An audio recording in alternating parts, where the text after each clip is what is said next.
Hello and welcome back to another episode of Bowen and Mimi on Location. I would like to just take a moment to say how grateful we are to live on the unceded ancestral lands of the Syilx Okanagan people. Today we are with Kristin Froneman at the Caetani Centre. Kristin is a graduate of the prestigious photojournalism program at the Loyalist College in Ontario. In Belleville, Ontario. Yeah. Yep. That was a long time ago. A long time ago. Yeah. You also worked as a newspaper reporter. Yeah, I went to UVic for my, well, it wasn't a degree program. It was actually run by the Southam family that used to own a chain of newspapers across Canada. And their son, Harvey, passed away, and they started a memorial bursary at the University of Victoria in his name. And it was a writing diploma, a writing and editing diploma that they funded. And so I got accepted into that program later in life. I was in my late 20s, early 30s. Right. And after doing that program, I had to do a co-op. And the co-op brought me into a print journalism career, because before that I was mostly a photojournalist for newspapers. Right. And guess where that job ended up being in? Vernon, BC. Here we are. It's interesting to hear how people get to Vernon, BC. So I got a placement here, basically. Right. Yeah. So were you born and raised in Ontario? I was born in Vancouver, North Van, Lionsgate Hospital. How come I didn't know that? Because I left when I was a baby. Okay. My father was a pharmaceutical salesman, and he got a job in Montreal. Right. And so I love to tell people my dad was a drug dealer. Because he actually, he would sell pharmaceuticals, represent pharmaceutical companies, go to doctors all over BC. Yeah. And so when I was a baby, supposedly I came to the Okanagan with him on one of those trips. Okay. And my mom loves to tell people that's where I learned to use the potty at the Ellison campground. Moms are great to tell those stories. I can't believe I'm repeating that story. Oh, okay. But anyhow, that's when I was a baby living in British Columbia, and then my dad got a job for a pharmaceutical company in Montreal, and I lived there for most of the 70s during the Olympics. I was so young, but I sort of remember. I remember the torch coming through. Yeah.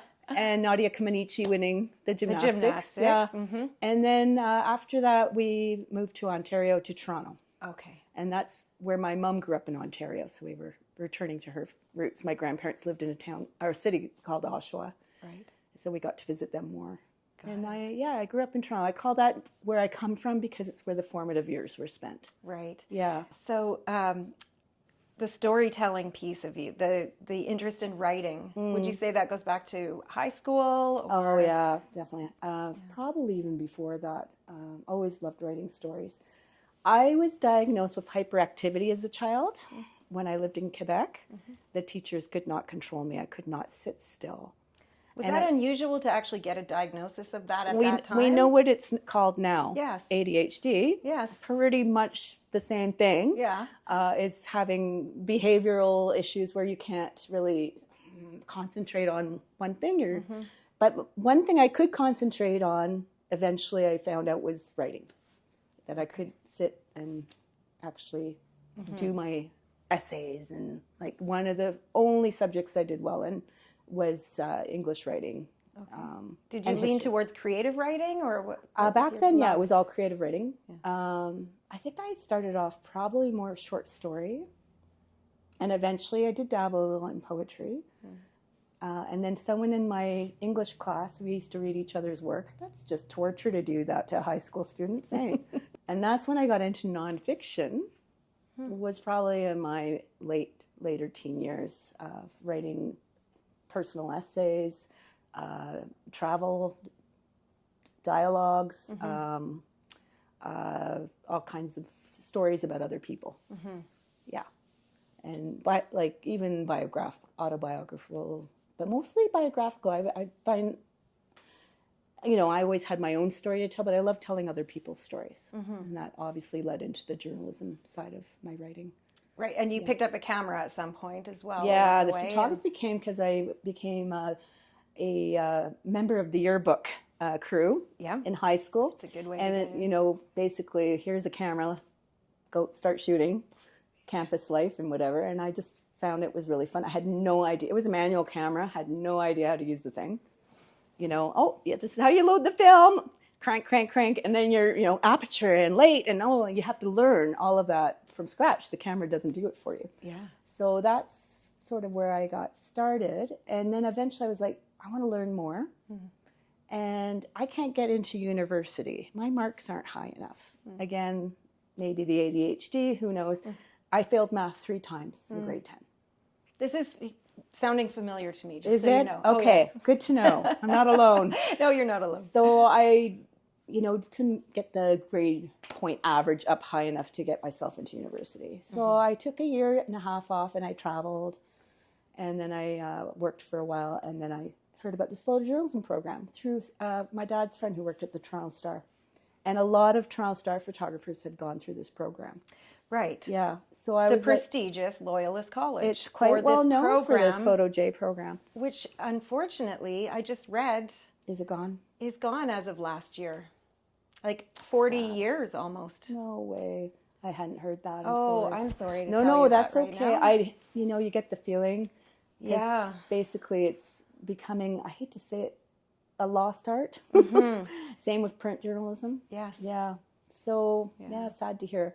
But you were one of the lucky ones. That I got did get to there. go there, and I learned a hell of a lot, especially how to use the camera properly, because I realized I didn't even know how to use the camera. Yeah. But I also learned how to look for things that you normally, it's something that you can teach, and then some people are born with it naturally, is to have that eye for seeing something different from maybe the person next to you.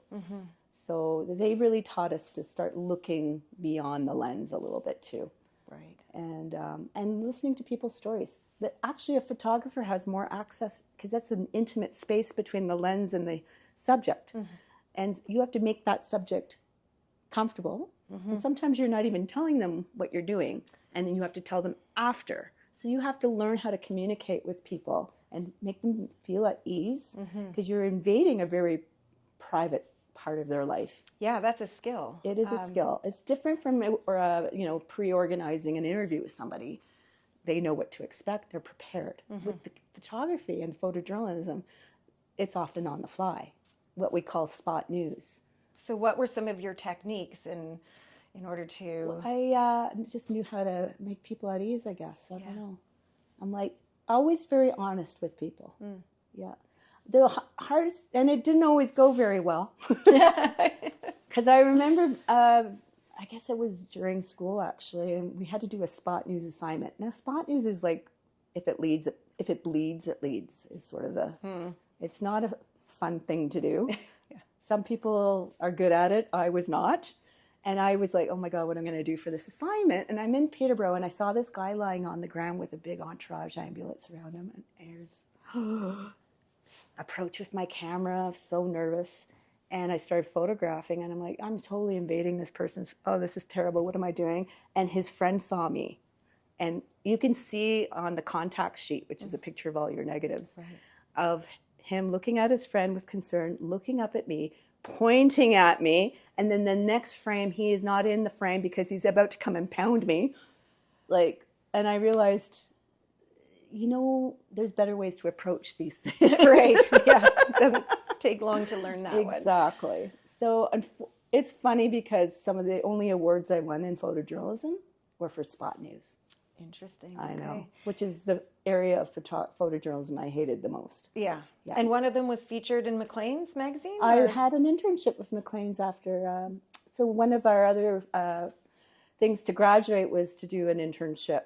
And the photo editor for Maclean's at the time was working at Loyalist as an instructor, Peter Bragg, wonderful guy. Anyway, he's like, you know what, Kristin, come and join our team for a couple of months. And it ended up being a whole summer. I think I was there for 5-6 months, doing everything from developing film in the darkroom to going and picking up stuff at the lab to shooting. They sent me on assignments. And anytime I did an assignment, they paid me. And actually, they paid pretty good for those days.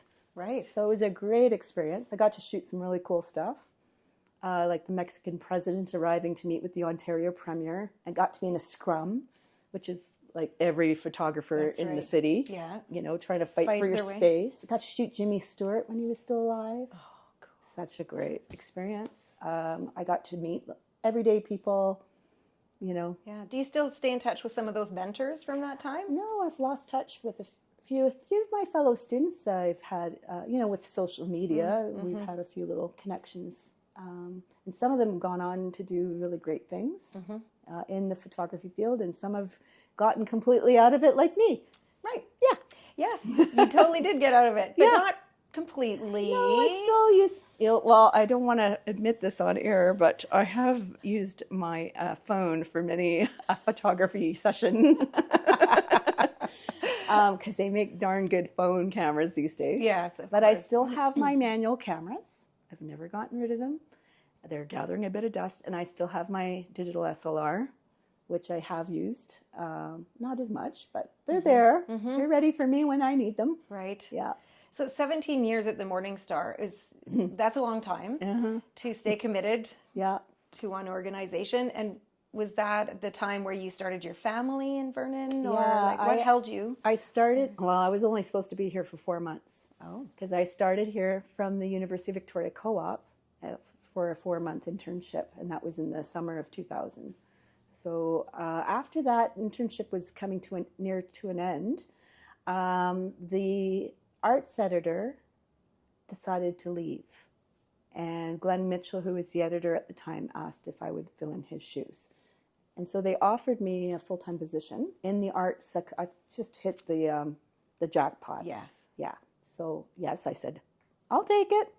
And that's how I ended up being here for much longer. And eventually, you know, it was not easy to meet people here when I first arrived. You know, 30-year-old single woman. Vernon was a bit of a tight club. Yes. And eventually I just started joining some recreational activities, and one of them was the Vernon Racing Canoe Club and the outrigger canoes. I grew up wilderness canoeing, paddling, and I thought, oh, this sounds really cool. These big, long racing canoes with the big arm on the side of them. Yeah. And I met my future husband through that club, because my husband's from Australia, and he was visiting Vernon. He'd met some people here, and on one of those last trips he made to Vernon, he decided to join the canoe club as well. And then ended up here at Caetani Centre as sort the of a program communications coordinator. That's correct. Right? It's sort of a beautiful full circle moment, because I used to cover this place when I was an arts reporter, when they would have events here. This is before the house became open to the public. They would do things on their grounds, like art markets and the fundraisers, like Midsummer's Eve of the Arts. Sveva Caetani started Midsummer Eve of the Arts. Amazing. Which became the Vernon Public Art Gallery's main fundraiser. And they used to hold it here on the property when the art gallery used to manage this place. And now it's managed by the Caetani Cultural Centre Society. But back in the day when I was a reporter, I would cover so much stuff that the art gallery was putting on, including lots of events here. Yeah, it is a full circle Yeah, moment. so it was really interesting that I ended up here. Yeah. That's a story in itself, It actually. sure is. So I'm just thinking about perhaps sharing a little bit about Caetani Centre and Sveva Caetani. Yeah.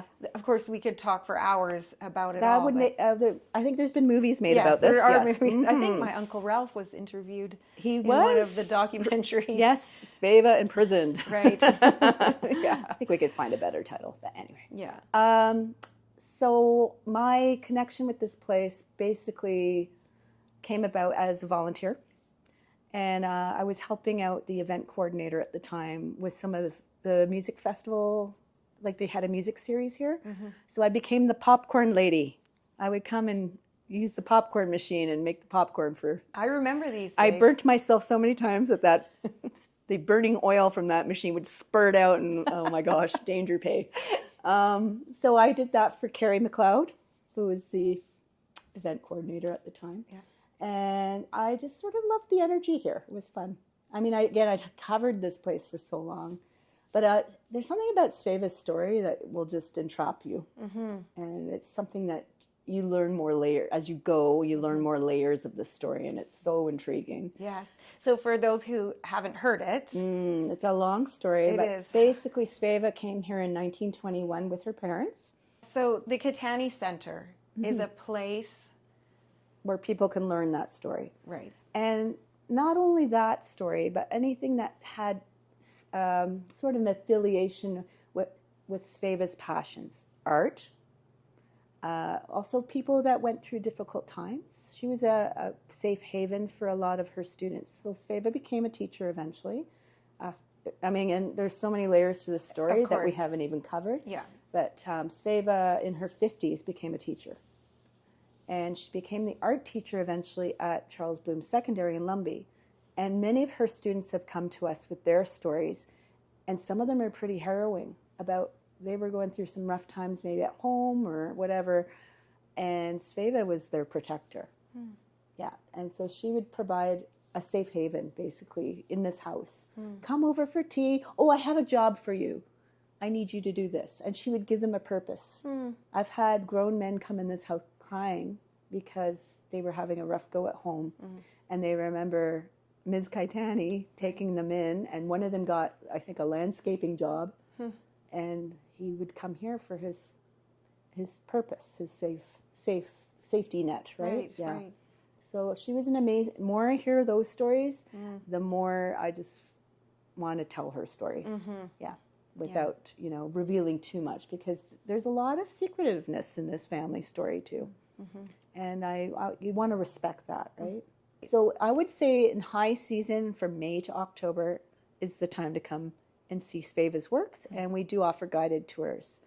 Where we take people through the house, tell them the story, and then we go and see the works. And then when she hears Sveva's story, the works make a bit more sense. There's artist residents living we have a second floor space in the Heritage House, and you can stay in the family's old rooms. It's a fully self-contained 3-bedroom suite, and we rent out the bedrooms so artists can stay here together. So you might have someone from Australia staying with someone from Hong Kong. Like we've really tried to open it up for artists from around the world. That, of course, got shut down during COVID, and we did allow like BC artists to come in bubbles during COVID. Now we're reopened for international, and we're about to have someone from Italy come stay with us to look at Sveva's work and curate it for I guess I can say now. When's that So happening? Sveva's recapitulation work is likely going to her home country of Italy. We don't know if it's the full series. We're waiting to hear what they want to bring over.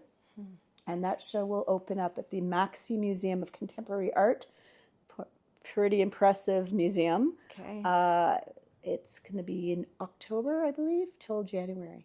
So that's the big news. Hearing it here first, possibly. Yes. I hope I'm not in trouble. Well, the curator's arriving here next week, so we're going to be announcing it pretty darn soon. Right. There's also artist studios that are available to rent. We have a lot of artists from our local community that can rent a studio on our property. We have 5 currently, and some of them are in the heritage buildings, which is really cool. Some of the studio buildings are as old as the house. So, and I should mention, the Caetanis weren't the first to live in this house. This house was built in 1895. So there was 2 other occupants before the Caetanis came in 21. So it's one of the older properties in Vernon.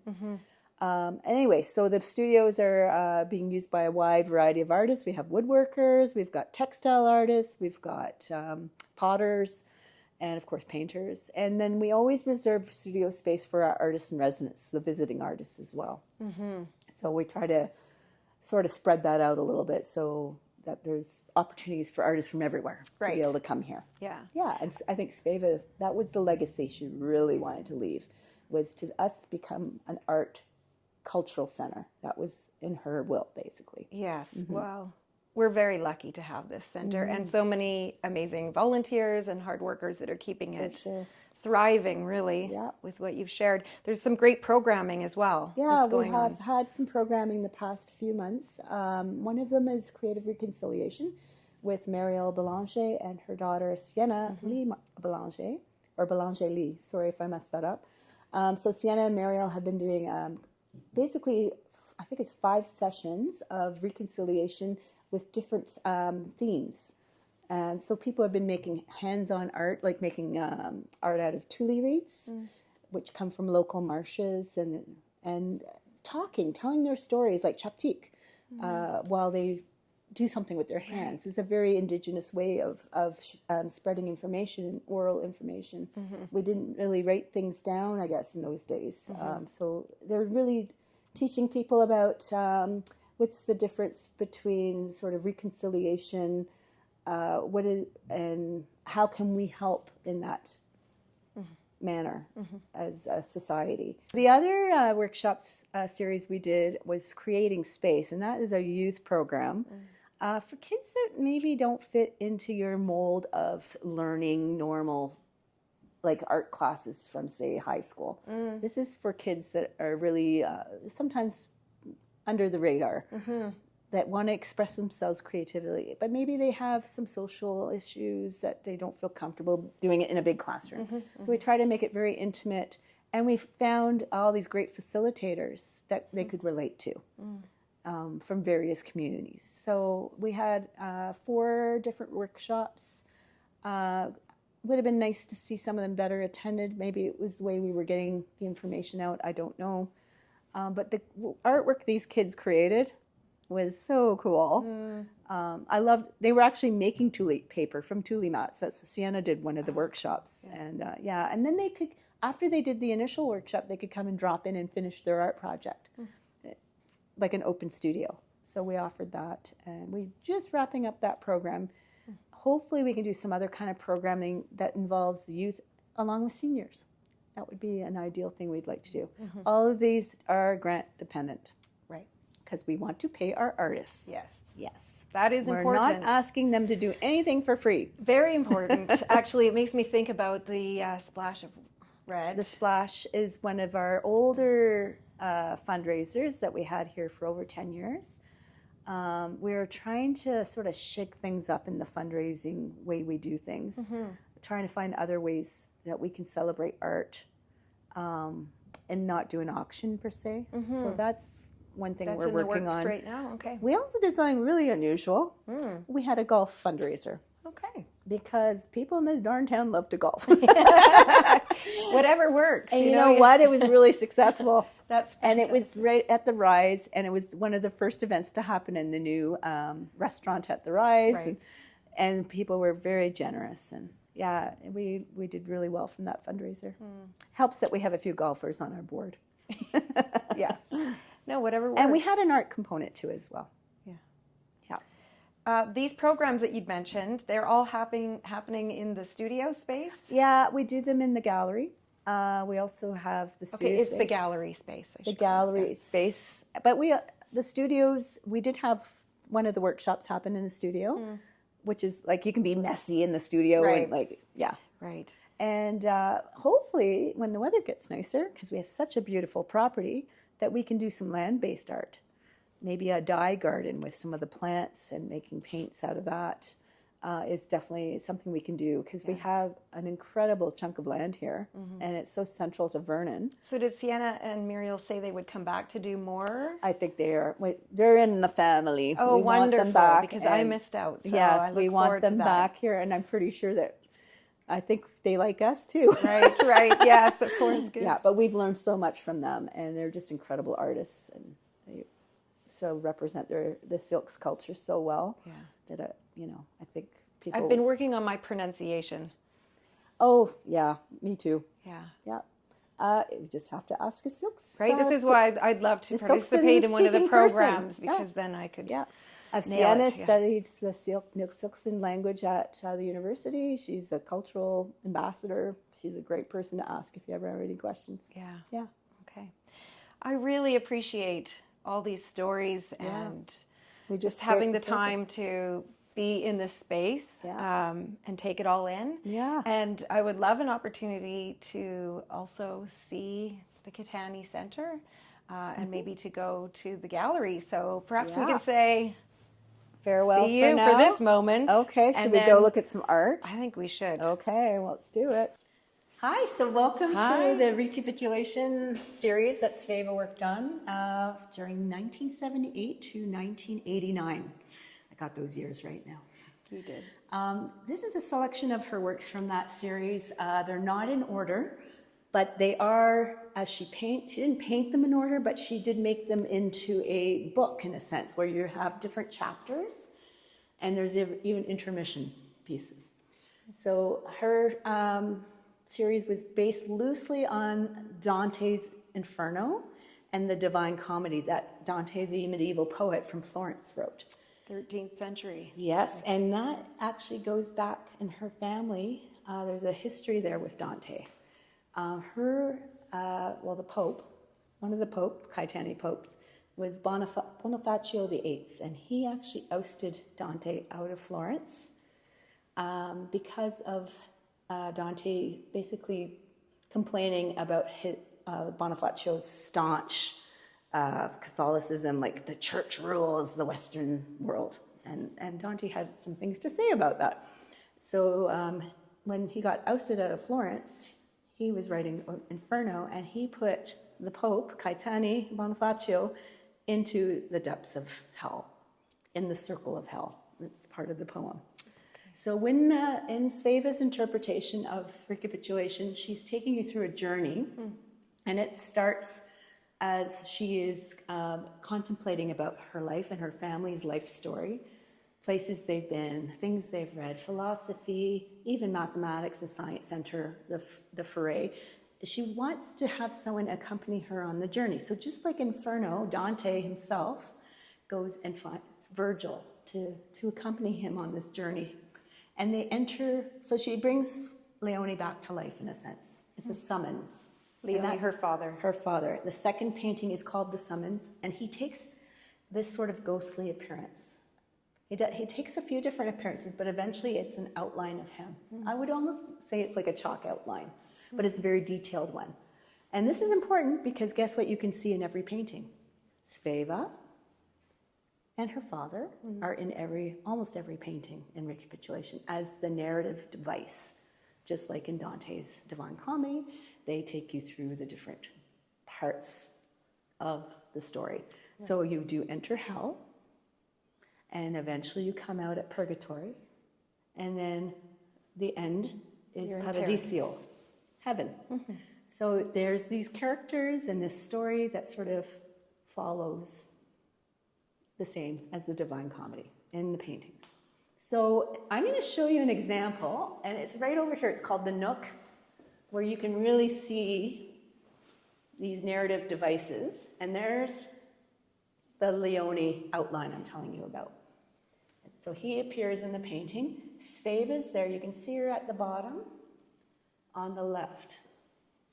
That's her right here. And she is just observing. There is another character in this painting. He appears later on in the series, and he is the boatman, like a character based on Karen, who used to take people from the gates of hell along the river Styx into hell. So that's this character based on that Karen figure, but he also is a real life person, and that was Leone's cousin, Giovanolo Lovatelli. So there's real people represented here. But also, guess who that is? Dante Alighieri. So Leone's meeting one of his heroes. And Sveva stuck another famous literary figure in that painting, and that's Jane Austen. And she called it The Nook, and it's based on these little drafty corners of medieval buildings where people used to go and read and write. And she wanted to put her influences in that painting. Sveva did a lot of mock-ups of recapitulation in like practice pieces, like a sculptor does. She did so many different paintings that would result in the end result. And so some of those practice pieces, including the one for the Nook, were given to friends of hers. And the original, this one had a lot more literary figures in it than what she ended up coming to in the result. So that's just an example of recapitulation. There's 47 paintings in the full series, and some of them are what we call polyptychs. And a polyptych is a painting that consists of a few different panels that makes up one scene.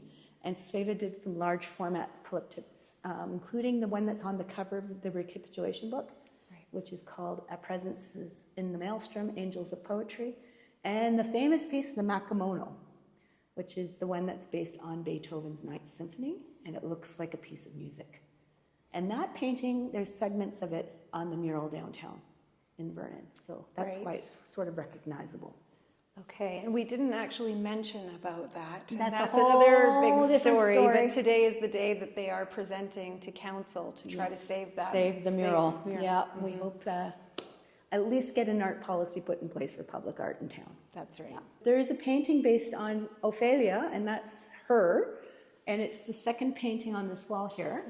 And you can see Ophelia. We know it's her because guess what's sitting on the bench beside the her? Chanel bag. There's a bottle of Chanel number Perfume. 5. And that's basically says a lot about Ophelia and her love for Chanel haute couture. This painting's really cool because it shows her being trapped in like a glass jar, like a moth, with her wings or her dress sort of dissipating. Just like Sveva mentioned about her mother, of being, you know, gifted, talent, for an eye for fashion and for design, but she trapped herself away in this glass bottle and didn't associate with other people. She kept herself isolated, and she didn't get to express her gifts. Also because she was a woman of those times, and a lot of women obviously were suppressed. Right. To be able to do that. So that's a beautiful painting that Sveva captures her mother so well in that.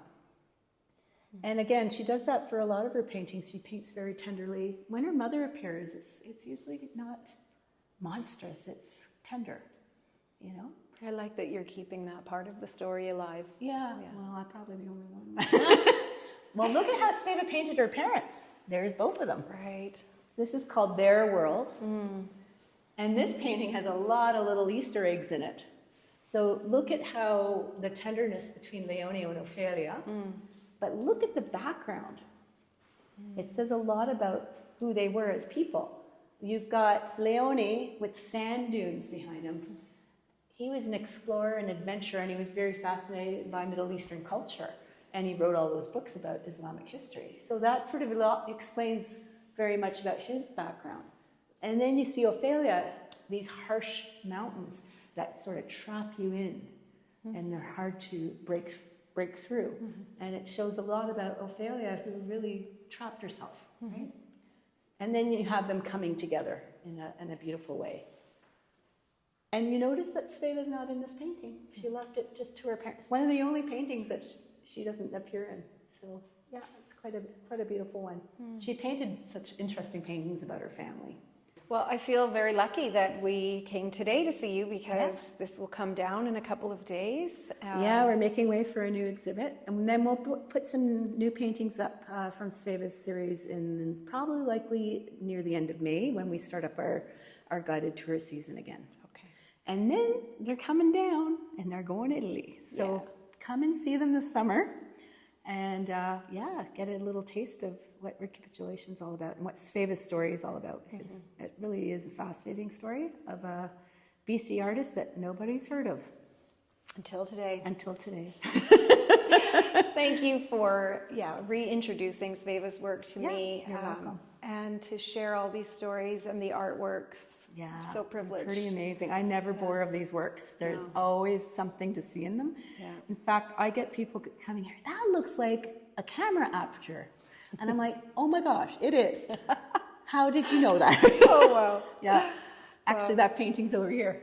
If you come over this way, you can see it. This is coming near the end of her story. This is like the third, fourth, last piece in recapitulation, where they're saying goodbye to each other. And it is. It's like the aperture of a camera. Yeah. Yeah. Wonderful. Severance. Severance. There you go. Okay. Sveva's mind. Well, thank you so much. You're welcome. Thanks. This is nice having you here. Thanks for taking the time today. Thank you. Thanks, Bowen. Thanks, Bowen. Thanks, everyone. We'll see you again.